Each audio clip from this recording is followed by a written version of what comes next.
তীব্র দাবদাহে মানুষকে গরমের হাত থেকে বাঁচাতে জলদান শিবিরের আয়োজন তৃণমূল কংগ্রেস শ্রমিক সংগঠন আইএনটিটিইউসির। এদিন সোমবার কালনার নতুন বাসস্ট্যান্ড এলাকায় এই জলদান শিবিরে হাজির হন আইএনটিটিইউসি এর জেলা সভাপতি সন্দীপ বসু। সন্দীপ বসুর উদ্যোগে এই জলদান শিবিরের আয়োজন করা হয়। সন্দীপবাবু এদিন বলেন, তীব্র গরমে এই এলাকা দিয়ে যাওয়া বাস, লরি সহ বিভিন্ন পথচারী মানুষদের তৃষ্ণা নিবারণের জন্যই এই জলদান শিবিরের আয়োজন।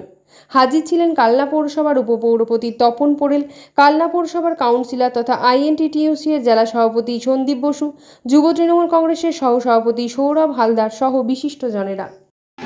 করছেন প্রোগ্রাম আমাদের এখানে পূর্ব বর্ধমান জেলা আইনটিটিইউসির পক্ষ থেকে এই প্রচণ্ড গরমে গ্রীষ্মের দাবদাহে আমরা একটি জলদান শিবিরের আয়োজন করেছি পথচারীদের জন্য।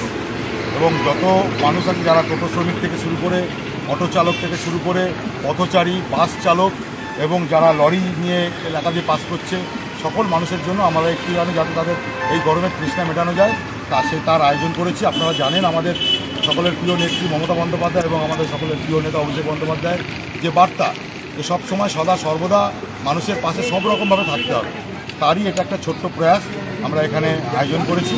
আমাদের ভাইস চেয়ারম্যান কালনা মিউনিসিপ্যালিটির, আমার কালনা শহর আইএনটিটিইউসির কনভেনার থেকে শুরু করে কালনা বাস ইউনিয়নের সকল সদস্য থেকে শুরু করে যুব সভাপতি কালনা শহরের গৌরব থেকে শুরু করে সকলে এখানে উপস্থিত আছেন। সকলে আমরা ঐক্যবদ্ধভাবে মানুষের পাশে থাকার সম্পূর্ণ চেষ্টা করছি, তার এটা একটা প্রয়াস। পূর্ব বর্ধমান জেলা আইএনটিটিইউসির উদ্যোগে একটা জলসত্রের আয়োজন করেছে, সেখানে আমাকে আমন্ত্রণ করেছে।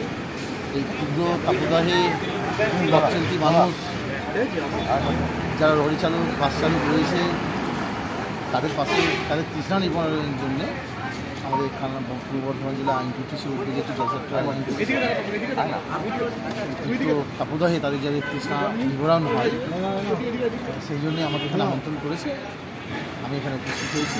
ভালো লাগছে যে এই প্রখর রোদে তৃষ্ণা নিবারণের জন্য মানুষের পাশে একটা প্রয়াস, এটা একটা উদ্যোগ, এটাকে সাধুবাদ না জানিয়ে উপায় নেই। আমাকে এখানে আমন্ত্রণ করেছে, আমি সেই জন্য সাধুবাদ জানাই।